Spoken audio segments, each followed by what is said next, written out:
Madilim na nakabalik kami sa Atimunan mula ng biyahe namin sa Mulanay, Quezon. At sabi ko nga sa nakaraang vlog ko, first time ko makarating dito. At nakakatuwa dahil welcome kami ng mga sikat na vlogger dito sa Mulanay, Quezon. Katulad nila Kapakners TV, Kabrothers natin, at si Jaborski. At syempre kasama rin natin ang dalawang swabe na vlogger mula sa Atimunan, Quezon, si Sir Iris at si Paring Tex. Actually, ang dami kong first time sa vlog na to. First time ko makapunta ng Mulanay, first time ko makasama tong dalawang vlogger ng Atimunan, first time ko makita yung mga vlogger ng Mulanay, Quezon. Grabe ganun pala ang feeling, no? Parang successful kapag nakita mo sa personal yung mga nakikita mo sa Facebook ng mga vlogger. Basta ang solid, nakakatuwa. Alam ko gets ako ng mga ibang tao dito na nakita nila sa personal yung mga napapanood nila sa Facebook. Tapos alam mo yun, akala mo sa Facebook kakaibang tao sila, pero makita mo sa personal halos ganun din. Kung ano sa Facebook, ganun din sa personal. Basta ang astig, para walang pinagkaiba. Kung anong itsura, kung anong pagkasalita, kung anong ugali, halos ganun na ganun din sila. At ganun na nga, inabot na kami ng ulan pauwi ng Atimunan. Kasi ng mga oras na ito, nasa Pilipinas na yung bagyong Uwan. At kung gusto mo mapanood yung vlog ko, yung papunta pa lang kami dito sa Mulanay, nandyan sa comment section nilagay ko. Panoorin mo na lang. Tayo mo!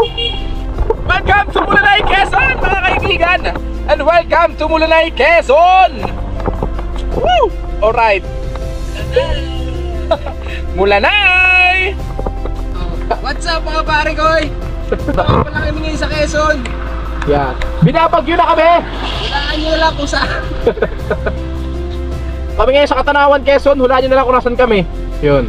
Binabagyo na. After ng medyo mahabang biyahe papunta sa Katanawan, Quezon, ay pumunta kami ngayon dito, Kalatim Maranan, upang kumain ng lumi at ng mainit-initan ng aming katawan dahil sobrang lamig na ng mga oras na ito. At syempre, para makita rin sa personal si Tim Maranan na mga nakikita ko lang dati sa Facebook. Dito na rin pala kami dumaan sa may simbahan upang magpasalamat na rin sa biyahe na to. At hulaan nyo na lang kung ano sinasabi ko dyan. After kumain, larga agad kami. Wala nga pala akong picture. Tingnan na lang kay Tim Maranan sa Facebook. At medyo hapon na nga ito, mga alas 5 na ng hapon, kaya paspasan na rin kami makauwi. Dahil iniisip namin baka abutan kami ng gabi. Pero actually, talagang abutan kami ng gabi dito dahil medyo malayo pa kami. Napatigil nga pala ako dito sa General Luna dahil bigla ko nakita yung classmate ko nung college. Ano na yan?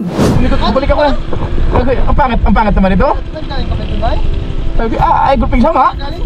Guping sama mo. Yan. Yan, alangan. Yan.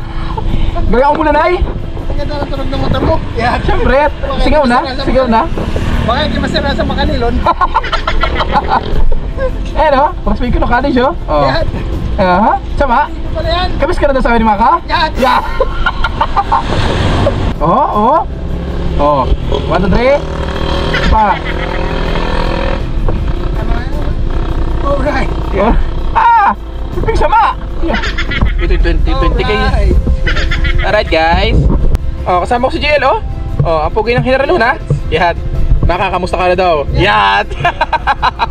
Kumaka. Yan. At ito na nga, sinasabi sa hula, inabot na kami ng dilim dito sa may Pitogo. Gustuhin mo namin bilisan dahil medyo madilim na nga at umaambon pa. Kaso hindi pa rin pwede. Safety first pa rin kami sa mga oras na ito. Alright, ito na yung bagyo. Woo! Nararamdaman na yung bagyo, yung lakas ng ulan, lakas ng hangin. So nato na kami ngayon sa Unisan, Quezon. Isang bayan na lang, hati muna na kami, pero grabe na guys, sobrang lakas na ng ulan, sobrang lakas na ng hangin ngayon dito. Sakit na sa mata. Woo! Hindi na lang guys. Lord, gabayin niyo po sana kami, pauwiin niyo kami ng maayos, ligtas, at walang kahit anong aberya. Buti na lang guys, let's go! Woo! 7:21 na ng gabi ng mga oras na ito at napatigil kami dito sa may Malusa dito na sa Atimunan, Quezon dahil parang may nalaglag or parang may nasira dito sa kalsada na to. At hanggang dito lang tong vlog na to. Maraming salamat sa mga nakasama ko, maraming salamat sa mga bago ko nakilala, and syempre maraming salamat sa inyo na walang sawang nanonood dito sa ating mga video. Again, thank you very much guys. Please follow my page, ako Sir Michael. Ingat kayo palagi and see you on my next vlog. Alright!